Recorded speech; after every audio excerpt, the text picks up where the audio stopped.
दोस्तों नमस्कार। इस देश की जीडीपी चाहे जितनी भी रफ्तार पकड़ ले, लेकिन इस देश के भीतर कॉरपोरेट के नेटवर्थ की जो रफ्तार है उसे जीडीपी मात दे ही नहीं सकती है, क्योंकि भारत की जीडीपी कॉरपोरेट के नेटवर्थ पर टिकी हुई है। और कॉरपोरेट का मतलब इस देश की इकोनॉमिक्स है, और इस देश की इकोनॉमी पॉलिसी का मतलब अब इस देश के भीतर कॉरपोरेट जिस क्षेत्र में हाथ रख दे, या बड़ी बड़ी कंपनियां जो भी चाहती हैं, सरकार को अपनी आर्थिक नीति उसी लिहाज से बनानी होगी।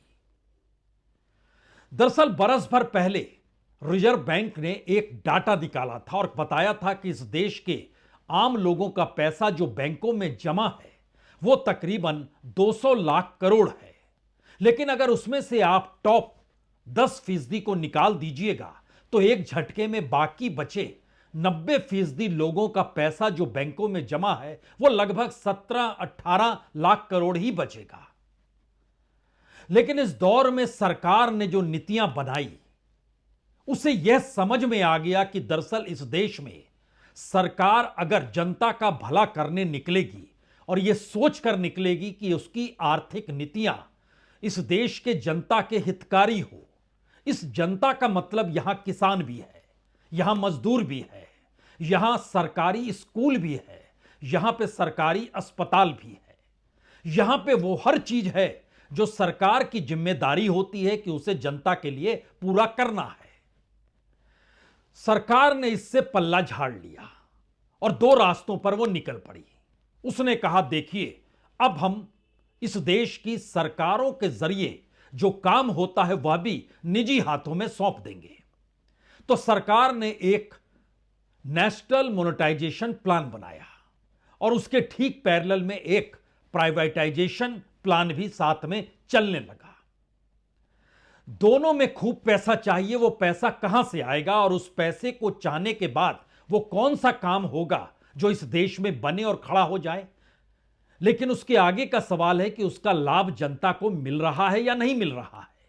यह सवाल भी आपके जहन में शुरू में ही आ जाना चाहिए, क्योंकि सरकार के मोनेटाइजेशन प्लान में 2025 से 2030 के बीच में यानी 5 वर्षों में कुल 10 लाख करोड़ का खेल है, और जो निजीकरण की व्यवस्था है उसमें लगभग 6 लाख करोड़ का खेल है।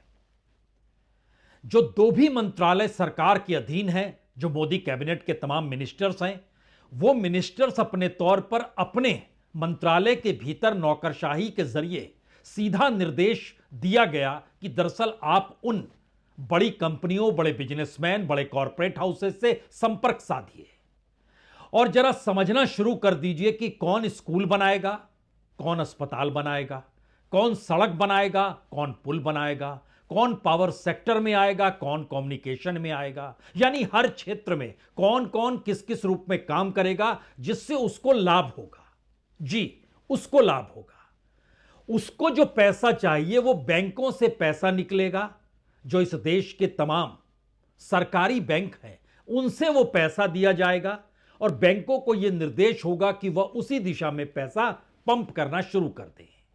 और इसके ठीक पैरेलल में बैंक जो अपने तौर पर म्यूचुअल फंड चलाते होंगे, एसआईपी चलाते होंगे, यानी शेयर बाजार में उनकी जो भी भागीदारी होगी वो भागीदारी जनता के पैसे के जरिए उन्हीं कंपनियों में पंप करेंगे जो कंपनियां सरकार के मंत्रालयों के साथ मिलकर इस देश के भीतर उस इंफ्रास्ट्रक्चर को खड़ा कर रही हो जो पूरी तरीके से लाभ प्राइवेट सेक्टर को मिले, लेकिन इमारतें खड़ी होने लग जाएं। इस देश के लगभग टॉप 10% के हिस्से में इस देश का पूरा सिस्टम चलता हुआ नजर आए, क्योंकि बाकियों के लिए तो हमने एक लाभार्थी योजना बना ही दी है। अब यहां पर बड़ा सवाल है, आरबीआई के उस रिपोर्ट में जब इस बात की जानकारी आई कि जनता का 200 लाख करोड़ रुपए लगभग जमा है, तो अगला सवाल यह भी आया कि इस देश में जनता का पैसा जहां जहां जमा है और बड़ी तादाद में जमा है, क्या वो पैसा उन बड़ी कंपनियों में लगाया जा रहा है जिन कंपनियों का योगदान भारत के भीतर सिर्फ और सिर्फ अपने मुनाफे को बढ़ाने का है, अपने नेटवर्थ को बढ़ाने का है। यानी वो कोई सरकारी स्कूल की तर्ज पर स्कूल नहीं खोलेंगे, वो कोई अस्पताल सरकारी अस्पताल की तर्ज पर नहीं खोलेंगे, वो ऐसी कोई सड़क नहीं बनाएंगे जिससे टोल वसूला ना जा रहा हो। वो इस देश के भीतर कम्युनिकेशन के क्षेत्र में ऐसी कोई क्रांति नहीं करेंगे जिससे आपको सस्ता संवाद होना शुरू हो जाए। वो माइनिंग के क्षेत्र में ऐसा कुछ नहीं करेंगे जिससे इस देश के भीतर जमीन के नीचे जो भी लॉ ऐश या कोयला जो भी है उसको निकालकर मार्केट में लाया जाए और इसके जरिए इस देश के भीतर एक रोजगार भी पैदा और माइनिंग का क्षेत्र भी हो। वो ये भी नहीं करेंगे कि इस देश में कोई सिंचाई व्यवस्था वो अपने तौर पर बनाने लग जाएं जिससे किसानों को लाभालाभ की स्थिति हो या फिर सहूलियत होने लगे। नहीं नहीं, ऐसा कुछ भी नहीं होगा। ऐसी कोई प्लानिंग नहीं है। प्लानिंग यह है कि दरअसल जनता का पैसा जो बैंकों में है, जनता का पैसा जो एलआईसी में है, जनता का पैसा जो फाइनेंशियल इंस्टीट्यूशन अलग अलग जगहों पर मौजूद है, उस पैसे को उन कॉरपोरेट उन बिजनेस हाथों में सौंपा जाए जो अपने नेटवर्थ की रफ्तार भारत की जीडीपी की तुलना में कम से कम 10 गुना, ज्यादा से ज्यादा 200 गुना यह रफ्तार उनकी नेटवर्थ की भारत की जीडीपी के मुकाबले होगी ही। और इसमें खास तौर से 2 से 3 क्षेत्रों को गिन लीजिए। एग्रीकल्चर के क्षेत्र में विकास दर नीचे आएगी, माइनिंग के क्षेत्र में विकास दर नीचे जाएगी। क्यों? क्योंकि एग्रीकल्चर के क्षेत्र में अगर आप काम करेंगे तो इस देश की बहुत सी जनता को लाभ होगा, काम मिलेगा, लागत से ज्यादा पैसा मिलेगा और आप उस क्षेत्र में इन्वेस्ट कर रहे होंगे सरकार के तौर पर कि आपने जनता को लाभ दिया। लेकिन सरकार के हिसाब से किसान सम्मान निधि तो हम बांट ही रहे हैं, फसल बीमा योजना में हम कंपनियों को लाभ पहुंचा रहे हैं, लेकिन छिटपुट तो आपको मिल ही जाता है, जो लगभग 20% के लगभग 80% लाभ तो कंपनियां ले ही जाती है। अब यहां पर आपका सवाल होगा, अगर इस पूरी प्रक्रिया को 2 तरीके से समझने की कोशिश आज कर ली जाए, एक शेयर बाजार में लगने वाला बैंकों का पैसा, जनता का पैसा जो बैंकों के जरिए लोन दिया जाता है, और दूसरी परिस्थिति है कि सामान्य तौर पर इस देश में जो मोनेटाइजेशन और प्राइवेटाइजेशन का आंकड़ा 2030 तक का लगभग 16 लाख करोड़ का है, उसकी पूर्ति भी क्या इन्हीं पैसों से हो रही है?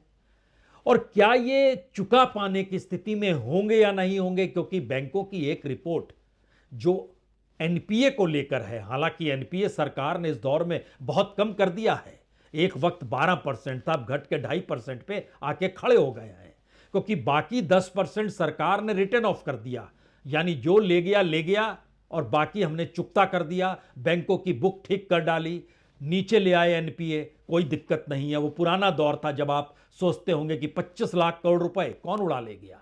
आज इसका जिक्र नहीं है, आज होगा अच्छा 2-4 लाख करोड़ का जिक्र है। लेकिन बहरहाल इंडस्ट्री ने भारत के भीतर में सबसे ज्यादा लोन उठाया और काम नहीं किया, इसीलिए भारत का मैन्युफैक्चरिंग सेक्टर ढह गया। वहां पर कुछ प्रोडक्शन हुआ नहीं तो रोजगार पैदा हुए नहीं। भारत उस लिहाज से मैन्युफैक्चरिंग सेक्टर और इंडस्ट्रीज को लेकर फेलियर होता चला गया। लेकिन जिन्होंने वादा किया था हम इंडस्ट्री खोलेंगे, बैंकों से पैसा उठाया, उसकी क्षतिपूर्ति दूसरे माध्यमों से तो इस दौर में सरकार ने कर दी। लेकिन यह बुलबुला जो शेयर बाजार में लगने वाले घरेलू निवेशकों का पैसा है, क्योंकि हाइट पे पहुंच गया है, सेंसेक्स 86,000 को छू चुका है। लेकिन क्या आप कल्पना कर सकते हैं कि इस 86,000 तक सेंसेक्स को पहुंचाने में विदेशी निवेशकों का हाथ नहीं है, घरेलू निवेशकों का हाथ है। और घरेलू निवेशक का मतलब वही जनता का पैसा जो निकलकर आ रहा है। अगर सिर्फ एसबीआई का जिक्र करें तो उन्होंने जो रिलायंस इंडस्ट्री है उसमें 1,74,000 करोड़ रुपए लगभग लगाए हुए हैं। अगर ओवरऑल जिक्र करेंगे कि रिलायंस की अलग अलग कंपनियों में पूरा पैसा कितना लगा होगा तो तकरीबन 2 लाख करोड़ के लगभग का है। यह सिर्फ एसबीआई का डाटा निकल कर आता है। और अगर सरकारी बैंकों का जिक्र करेंगे तो आपको जानकारी होनी चाहिए, तकरीबन 3-3.5 लाख करोड़ रुपया इस देश में जनता का जो पैसा है वो रिलायंस में चला गया, मान लीजिए। अब इसके पैरेलल में आइए कि एलआईसी ने भी पैसा लगाया हुआ है, उसने 1.5 लाख करोड़ से ज्यादा रिलायंस में लगाया है। 60-70 हजार करोड़ रुपए अडानी की कंपनियों में लगाया हुआ है। मसलन रिलायंस इंडस्ट्री में लगभग 1,45,000 करोड़ रुपए, जियो में लगभग 13,000 करोड़ रुपए। लेकिन अडानी की तमाम कंपनियों में, वो अडानी पोर्ट्स हो, एसईजेड हो, लगभग 24-25 हजार करोड़ रुपए, अडानी इंटरप्राइजेज हो, लगभग 12-13 हजार करोड़ रुपए, जो उसकी सीमेंट का सेक्टर है, जिसमें अंबुजा सीमेंट और एसीसी है, उसमें लगभग 13 से 14 हजार करोड़ रुपए। जो एनर्जी का हिस्सा है, Adani energy, Adani green energy, Adani total gas, इसमें भी 10,000 करोड़ से ज्यादा का पैसा जनता का ही लगा हुआ है। पैसा तो जनता का ही लगेगा और कंपनियां तो तभी फलेंगी फूलेंगी, लेकिन कंपनियों का कोई योगदान या जिम्मेदारी या उनकी अकाउंटेबिलिटी जनता को लेकर तो होनी चाहिए। और उनका अपना ग्रोथ अगर 10 गुना से ज्यादा 200 गुना तक भारत की जीडीपी के पैरेलल में चल रहा है और भारत के अलग अलग कोर सेक्टर्स की तुलना में वो लगभग 500 गुना से ज्यादा की रफ्तार से नेटवर्थ उन्हीं क्षेत्रों में बन रहा है जिन क्षेत्रों के लिए उन्होंने पैसा उठाया, जिन क्षेत्रों के लिए बैंकों ने पैसा दिया, तो मतलब क्या होंगे। तो पहले हमें लगता है इस देश का राजनीतिक मिजाज कैसा है। कल ही भाषण दे रहे थे विदेश मंत्री और कह रहे थे कि देखिए, इंडस्ट्री ही हमारी जरूरत है, इंडस्ट्री से ही चीजें फलेंगी फूलेंगी। तो इंडस्ट्री का हाल बीते 10 वर्षों में इस देश में क्या हुआ, कैसे हुआ, उसे जानने से पहले जरा विदेश मंत्री की पहले बात सुनिए। A major power, that too one with higher aspirations like us, must have a significant industrial base. Unfortunately, this was not an assumption necessarily accepted by policymakers before 2014. Promoting industrial growth and even incentivizing it is today a key economic priority. The emphasis on Make in India in the last decade speaks of a different mindset and greater ambition. Industry की जरूरत तो है और सच यह है कि जो NCLT या कहें आईबीसी के दरवाजे पर जिन्होंने दस्तक ये कहकर दी कि हमसे हमारी कंपनी चल नहीं पा रही है, हमारी इंडस्ट्री चल नहीं पा रही है, हमको या तो आप दिवालिया घोषित कर दीजिए या फिर इस कंपनी को किसी दूसरे को बेच दीजिए। हमने जो बैंकों से लोन लिया है वो लोन उठा पाने की स्थिति में नहीं है। उन कंपनियों की तादाद तकरीबन 1,700 है। 1,700 कंपनियां जो इंडस्ट्री के क्षेत्र में काम कर रही थी वो एनसीएलटी के दरवाजे पर पहुंची।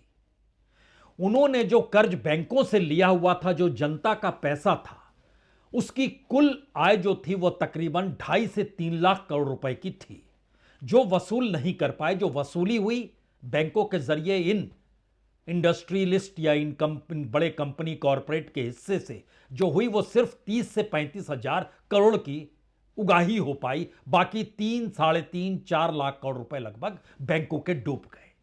बैंकों का पैसा जनता का पैसा था, उसकी भरपाई सरकार ने अपने तौर पर कर दी। बैंकों में वो पैसा डाल दिया, बैंकों ने उस कमाई के जरिए चीजों को और आगे बढ़ाना शुरू किया। उसके पास जो मुनाफा आया वो डिविडेंड के तौर पर उसने सरकार को दे दिया, जो बढ़ते बढ़ते 2 लाख करोड़ तक का लाभ सरकार को देने की स्थिति में आज की तारीख में सरकारी बैंकों के मुनाफे को आरबीआई सरकार को देने लगी है। पैसा यहां जा रहा है, यानी धीरे धीरे एक बुलबुला बना है, वो बुलबुला धीरे धीरे और बड़ा हो रहा है। जनता का ही पैसा रोटेट कर रहा है। अब इसके भीतर जब आप आएंगे तो जो इंडस्ट्रीज काम कर रही थी और मौजूदा वक्त में जो इंडस्ट्री है, इसके लिए हमारी टीम ने काम किया। 2024 की एक लकीर को खींचा कि इलेक्शन के बाद कितनी बड़ी तादाद में किस तरीके का काम होता है। तो बड़े शानदार तरीके से हमारी टीम ने बताया, देखिए ऐसा है, ये सारा पॉलिटिकल गेम है और इसका सबसे बेहतरीन उदाहरण 2 ही क्षेत्र में निकलेगा, एक रेलवे और दूसरा कम्युनिकेशन। लेकिन जब इसके पूरे पॉलिटिकल फैक्ट्स पे आइएगा तो आपको पता चलेगा इस देश में सबसे ज्यादा इंफ्रास्ट्रक्चर पैसा दे पाने की स्थिति में सरकार जो है अमरावती में है। अमरावती यानी आंध्र प्रदेश, आंध्र प्रदेश यानी चंद्रबाबू नायडू, चंद्रबाबू नायडू नई राजधानी अमरावती में बना रहे हैं। इस देश के सभी बैंकों के हेडक्वार्टर्स अमरावती में खुलेंगे।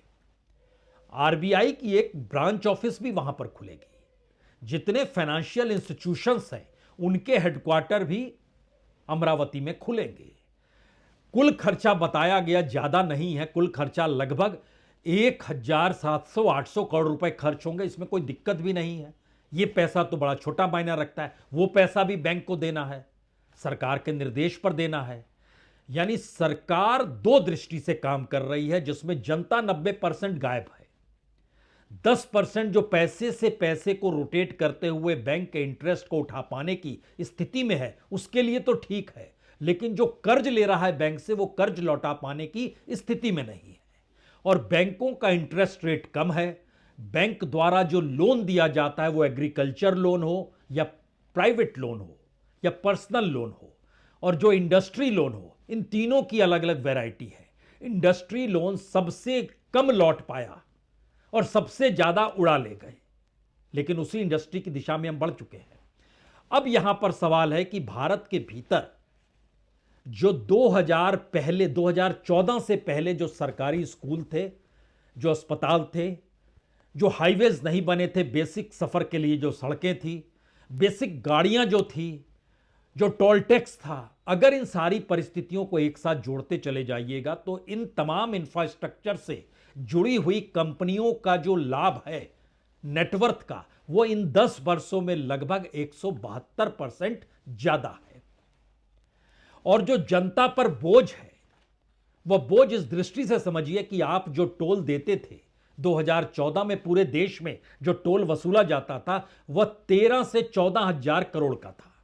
आज की तारीख में पूरे देश से टोल जो वसूला जाता है, वो लगभग 72 से 75 हजार करोड़ का है। जनता ही पैसा दे रही है।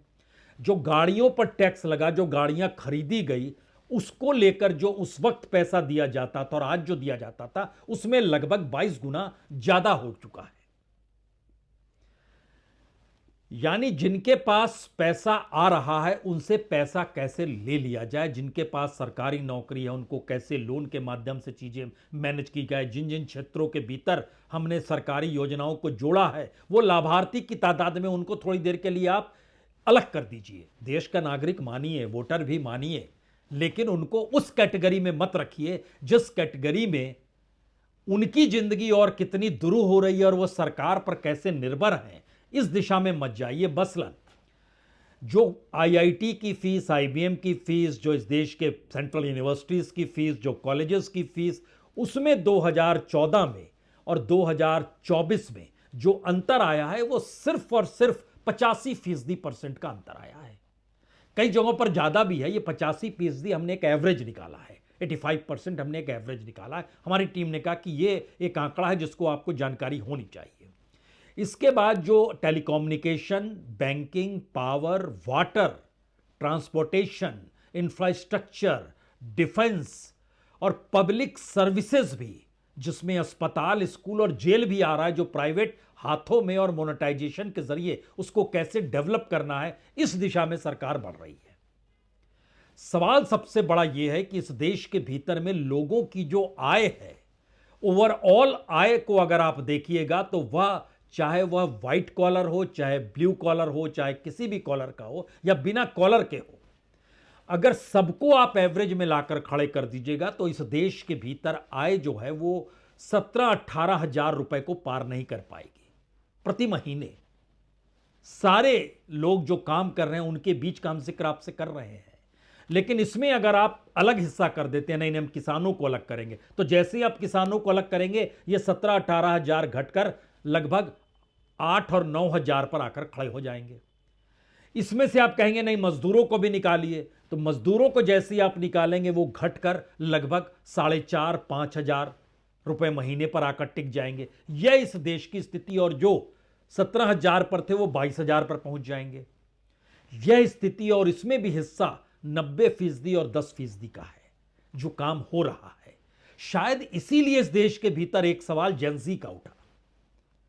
जेनजी का जो सवाल उठा, उसको भी नए तरीके से प्रधानमंत्री ने जोड़ने की कोशिश की, जिससे इस देश के लोगों के भीतर जो युवा तबका है, जिसके हाथ में डिग्री है लेकिन रोजगार नहीं है, रोजगार के लिए मांग करने सड़क पर जाता है तो लाठी खा लेता है, इस स्थिति से निकलकर भारत के जेनजी को नई परिभाषा प्रधानमंत्री देना चाह रहे हैं, जिससे उनके भीतर के सवाल और आक्रोश दोनों थम जाएं। यानी एक तरफ पैसा जिसके पास है वो उस इंफ्रास्ट्रक्चर और ग्लैमर एस्पेक्ट को देखे, जिसके पास कुछ भी नहीं है वो इसी में खुश हो जाए कि देश और दुनिया के भीतर कोई काम कर रहा है तो वो जेंजी कर रहा है, यानी 18 बरस से लेकर 28 बरस के बीच का युवक ही तो काम कर रहा है। आज ये जेन जी इंजीनियर्स, जेन जी डिजाइनर्स, जेन जी कोडर्स और जेन जी साइंटिस्ट नई नई टेक्नोलॉजी बना रहे हैं। हो सकता है जेंजी ये सोचने लग जाए वाकई उसने तो कमाल का काम इस देश के भीतर किया है, और देखिए प्रधानमंत्री पीठ ठोक रहे हैं। और इस देश के भीतर जितनी पूंजी है और जो विकास दर दिखाई जा रही है इतनी तो दुनिया में कहीं नहीं है। तो केंद्र सरकार के सामने तो राहत रही है। रिजर्व बैंक पास में है, नोट छापने की मशीन उसी के पास है। वर्ल्ड बैंक और आईएमएफ से कर्ज उठाने की क्षमता भी केंद्र सरकार के पास है, जितना चाहे पैसा उठा सकती है, क्योंकि दुनिया के मानचित्र पर वर्ल्ड बैंक और आईएमएफ इसी दिशा में तो काम करते हैं कि किस दिशा में किस योजना को ले जाना है और वहां की सरकार को उस योजना से जोड़ना है। उस योजना पर पैसा हम लगा देंगे, लेकिन उस लगाए हुए पैसे का लाभ विश्व बाजार में और हमारे पास आता चला जाएगा, जिस आईएमएफ और वर्ल्ड बैंक में दुनिया के विकसित देशों का पैसा है। इसीलिए जो ग्रामीण सड़क योजना जो बनाई गई, जब पहली बार आईएमएफ ने बनाई तो उसके वर्ल्ड बैंक ने जब उसका चित्रण किया तो बताया कि किस तरीके से गांव गांव में सड़क पहुंच जाएगी। और जो गोल्डन क्वाड्रिल है जो अटल बिहारी वाजपेयी के समय शुरू हुआ, वो पूरा वर्ल्ड बैंक का पैसा आ रहा था, जो अभी भी आता है। लेकिन गांव में सड़क किनारे के खेत की क्या स्थिति है, वहां पर जो अनाज हो रहा है वो लागत भी पूरी दे पाने की स्थिति में बाजार है या नहीं है, यह नहीं देखा गया। शायद इसीलिए भारत के किसानों की स्थिति बीते 10 वर्षों में कितनी त्रासदीदायक हो चुकी है, यह सिर्फ 2 बातों से आप समझ सकते हैं। पहली बार है कि इस देश के भीतर खाद भी उपलब्ध नहीं है, यानी फर्टिलाइजर भी उपलब्ध नहीं है। और दूसरी बड़ी बात है कि लागत जो है कल्पना के परे है। इसी सीजन में प्याज जो है 20 पैसे प्रति किलो के हिसाब से मंडी के भीतर खरीदने की स्थिति में आ गए, तो अपने प्याज को लोगों ने फेंकना शुरू कर दिया। ये एक स्थिति भारत के भीतर में किसानों की है। लागत और दुगनी आय के बीच की अगर आप खड़े हो जाइएगा तो जो लागत 2014 में किसानों की थी, उस लागत में इजाफा तकरीबन 3 गुना, यानी 100 रुपए अगर बीज पर, पंप पर, ट्रैक्टर पर, कि मंडी तक सामान लाने को लेकर, वहां मजदूरी करवाने को लेकर 100 रुपए लगते थे 2014 में, तो 2024 में वो 300 रुपए लगने लगे। जो एमएसपी थी सरकार ने भी बढ़ा दिया, लेकिन जो मिलता है बाजार से वह उस समय अगर 100 रुपए का 100 रुपए मिल रहा था, तो आज 300 रुपए के बदले 250 रुपए भी नहीं मिल पा रहा है। यह स्थिति एग्रीकल्चर के क्षेत्र की है। लेकिन सवाल है एग्रीकल्चर नहीं और स्टेट का जब हम जिक्र कर रहे हैं तो केंद्र के पैरेलल में राज्य भी तो हैं। राज्यों की क्या स्थिति आप सोचिए कि सरकारें, राज्य सरकार ज्यादा से ज्यादा लोन ले सकती है, इंटरेस्ट फ्री लोन मिल जाएगा, यह केंद्र सरकार ने ऐलान कर दिया। अब आप सोचिए कि सिर्फ नवंबर के महीने में, यानी इसी महीने, राज्यों ने जो लोन लिया है वह 65,827 करोड़ का है। पिछले महीने 56,000 करोड़ रुपए लोन उठाया था। और अगर आप अप्रैल से नवंबर तक देखिएगा, जो पिछले 8 महीनों में लोन इस फाइनेंशियल ईयर में लिया गया है राज्यों के जरिए, जो कर्ज में डूबे हुए राज्य हैं, उन्होंने जो लोन उठाया वो लगभग 5 ट्रिलियन है, यानी 5 लाख करोड़ से कुछ ज्यादा का है। और ये एक स्थिति है, इसमें सबसे ज्यादा नवंबर के महीने में उठाया जो गया है वो तमिलनाडु ने उठाया है 11,000 करोड़ रुपए, तेलंगाना ने उठाया है 7,600 करोड़ रुपए, उत्तर प्रदेश ने उठाया है 6,000 करोड़ रुपए, राजस्थान, महाराष्ट्र, गुजरात ने लगभग 4 से 5,000 करोड़ के बीच में उठाया है, केरल ने 3,500 करोड़ रुपए उठाए हैं, बिहार ने, छत्तीसगढ़ ने, वेस्ट बंगाल ने लगभग 2 से 3,000 करोड़ रुपए उठा। ये एक प्रोसेस है जिसमें बॉन्ड आप ले रहे हैं, लेकिन वो कर्ज के मातहत आप ले रहे हैं। यानी पैसा कहीं नहीं है और जनता का पैसा जो कमाई और मेहनत का है वो बैंकों में है। बैंकों से वो पैसा बाजार में जा रहा है। तो जिस दिन ये बाजार डगमगाया क्योंकि इसका प्रोडक्शन कुछ नहीं है और पैसे से पैसा बनाने की परिस्थिति में विदेशी निवेशकों का भी योगदान रहता था, लेकिन अब वो लगातार पैसा निकाल रहे हैं। जिस दिन जरा सा पैसा लगा देते हैं शेयर बाजार ऊपर चला जाता है, अन्यथा बाकी दिन वो नीचे चलता चला जाता है। और किसी तरीके से जनता का पैसा, हमने दो जगह का जिक्र किया, एसबीआई का और एलआईसी का, लेकिन ओवरऑल बैंकों का पैसा जो लगा हुआ है, जो एलआईसी का लगा है और जो फाइनेंशियल इंस्टीट्यूशन का पैसा जो लगा हुआ है, उन सब पैसे को जोड़ दीजिएगा तो शेयर बाजार के भीतर लगभग 12 लाख करोड़ रुपए जनता का ही पैसा अलग अलग माध्यमों से लगा हुआ है उन इंडस्ट्रीज में जिनका योगदान इस देश के भीतर उस इंफ्रास्ट्रक्चर से है जिस इंफ्रास्ट्रक्चर तक पहुंच पाने की स्थिति में इस देश का 90% है ही नहीं। आप कहेंगे ये क्या हो गया? आप एयरपोर्ट जाएंगे क्या? 90% लोग इस देश के एयरपोर्ट जाते हैं क्या? कितने लोग हैं जो बंदरगाह पर जाकर उस डॉकयार्ड में माल की आवाजाही को देखते समझते हैं? ये तमाम चीजें इसलिए बड़ी महत्वपूर्ण हो गई क्योंकि अब झटके में अब सरकार उस दिशा में कदम बढ़ा रही है जिसके दायरे में रेलवे भी आता है। रेलवे का बजट इस बार बढ़ेगा। पिछली बार जो बजट था वो लगभग 2.5 लाख करोड़ का था, 2.52 लाख करोड़ का था, जो कि खर्च हो गया। खर्च पूरा नहीं हुआ, लगभग 82% खर्च हो गया इस 8 महीने में। 4 महीने अभी बचे हुए हैं। नियम से लगभग 60% खर्च होना था, लेकिन हो गया। अब सरकार का टारगेट आगे है जो प्राइवेटाइज चीजों को सौंपा जाए, उसमें नई लाइन, उसमें ट्रैक डबल, उसमें इलेक्ट्रिफिकेशन, उसमें मेट्रोपॉलिटन ट्रांसपोर्ट, उसमें वंदे भारत भी। ये तमाम चीजों का जिक्र हम सिर्फ इसलिए कर रहे हैं क्योंकि रेलवे से जुड़ी हुई कंपनियां जो इस क्षेत्र में चाहती है वही प्रोजेक्ट बनाती हैं कि आप इस दिशा में काम कीजिए। और पहली बार भारत के टॉप 2 कॉरपोरेट सेक्टर्स ने कहा, अपने तौर पर कॉरपोरेट हाउसेस ने कहा, एनर्जी तो देखिए, सोलर एनर्जी तो हो गई, अब न्यूक्लियर हमारे हाथ में आप दे दीजिए। प्रधानमंत्री ने कहा ठीक है, न्यूक्लियर भी अब हम प्राइवेट सेक्टर को दे रहे हैं। मुझे बताते हुए खुशी हो रही है कि हम न्यूक्लियर पावर सेक्टर को प्राइवेट सेक्टर के लिए खोल रहे हैं। तो भारत तो अमेरिका से आगे निकल गया प्राइवेट सेक्टर को सब कुछ सौंपने को लेकर, लेकिन भारत दुनिया के सबसे गरीब देशों की कतार में भारत के 90% लोगों को उस दिशा में लाकर खड़ा कर गया जहां पर उन्हीं का पैसा, उन्हीं को लाभ नहीं, उन्हीं के पैसे के जरिए नेटवर्थ का बढ़ना, वही इकोनॉमी की हिस्सेदारी में चकाचौंध को दिखाना। यह आपको तय करना है वो बुलबुला है या वाकई एक ठोस पॉलिसी है।